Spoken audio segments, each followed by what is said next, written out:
আচ্ছা, অনেকেই আমার বাবার ব্যাপারে জানতে চেয়েছে। তো আমার বাবার মানে প্রচুর প্রচুর স্টোরি রয়েছে, তার মধ্যে একটা স্টোরি মিশো শেয়ার করেছে একটু আগে। তো সেই স্টোরিটা তোমাদের শেয়ার করছি, সাথে হচ্ছে মায়ের বিয়ের অ্যালবামটা মায়ের থেকে আনিয়েছি, তো আপনাদেরকে দেখাচ্ছি আজকে সেটা। হ্যাঁ বলো। আমার শ্বশুর মশাই আমাকে এত ভালোবাসতো যে ছেলের থেকেও বেশি, আমাকে না জিজ্ঞেস করে সে কোনো কাজ করবে না। বড় ছেলে তখনকার দিনে ইন্টার কাস্টে বিয়ে করেছে, সে তো কিছুতেই মানবে না, আমি তাকে বিয়ে দিয়ে আমার বাড়িতে এনেছি, বড় মামাকে। তারপরে বাধ্য হয়ে আমি যখন নিয়ে গেছি তখন সাদরে গ্রহণ করেছে। আচ্ছা, এবার তোমার মায়ের বিয়ের অপকটে সত্যি কথা সে বলেছে যে আমি তোমাকে এটা জানাইনি, কারণ আমি তোমায় জানালে আমার মেয়ের বিয়ে হতো না। হ্যাঁ, মানে তাহলে আর আমি কি করবো? কিন্তু বাবার ইন্টারেস্টিং গল্প আছে, এটা আমি ভালো বলতে পারবে। কি বলো? আমিও জানি, না না ওইটা আমি জানি সব। মানে আমার শ্বশুরমশাই খুব একটা পছন্দ করতো না, সব দরজা ফরজা বন্ধ করে রেখেছে।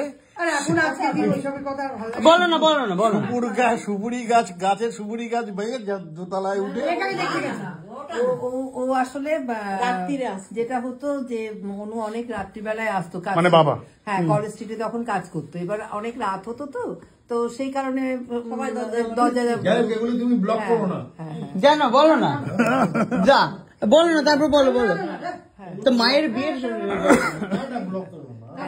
জানতে চায় বাবা কোথায় চায়, পাবলিক ডিমান্ড, বলো না তারপর। ওই তারপরে সেই অনেক রাত হয়ে গেছে, তখন আমাদের ওই দোতলায় পাশেই সব সুপুরি গাছের লাইন ছিল, বাবা ভালো গাছে উঠতে পারতো।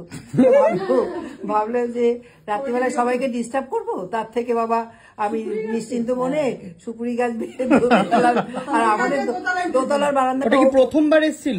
না না, দোতলার বারান্দাটা আমাদের ওপেন ছিল, হ্যাঁ মানে গ্রিল দিয়ে ঘেরা ছিল না তখন।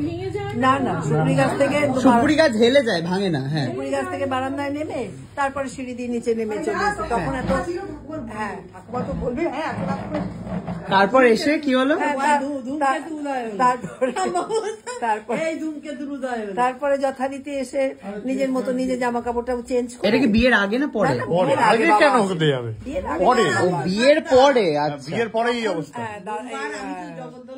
তোমার দাদা আর মা তখন থাকা আমাদের তো বছর 5 বোধ হয়, না 4 বছর, হ্যাঁ ওই 4-5 বছর বয়স অব্দি পুলিশে ছিল।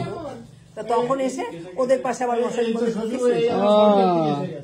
হ্যাঁ, তো এই যে গল্পটা শুনলেন, এবারে গল্পর পেছনে যে মায়ের বিয়ের অ্যালবাম, মানে মায়ের বিয়ে, সেটা হচ্ছে মা নিয়ে এসেছে।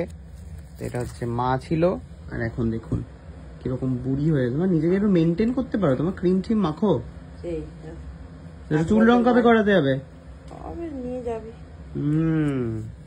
তো এটা হচ্ছে মা, এটা হচ্ছে মায়ের মা, আর এটা হচ্ছে মায়ের বাবা। এটা কে? তোমার? আচ্ছা, মায়ের মা, এটা মায়ের ঠাম্মা, এটা বাবা। আচ্ছা, এরকম ভাবে কাজ দিলে। এটা হচ্ছে বাবা, এটা হচ্ছে রুনু পিসি, এটা হচ্ছে ঝুমু মাসি, আর তো কাউকে, এটা তো ভোলা দাদা, তাই তো? এটা হচ্ছে বাবা। জানলার পেছনে ওটা কে? হ্যাঁ, এটা বাচ্চা মামা। এটা হচ্ছে আমার বাবার শয়তান মা। হ্যাঁ, তুমি চুপ করো গো, তোমার শাশুড়িকে আমি চিনবো না? শয়তান দরজাল শাশুড়ি।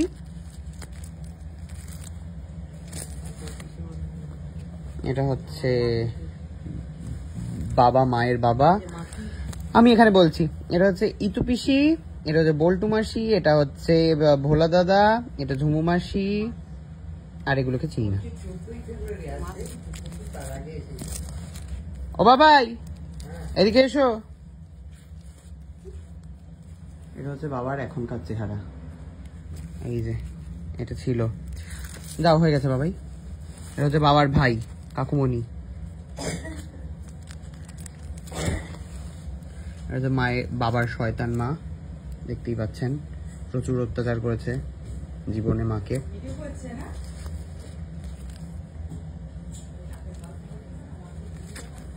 দেখুন আমি হওয়ার পর এটা হচ্ছে পিসিমণি, আমার ভালো পিসিমণি। এটা এই পিসিমণিটাই হচ্ছে একমাত্র আমার ভালো আর কাছের পিসিমণি ছিল, মানে এখনো আছে, মানে এবার যোগাযোগ কম আর কি।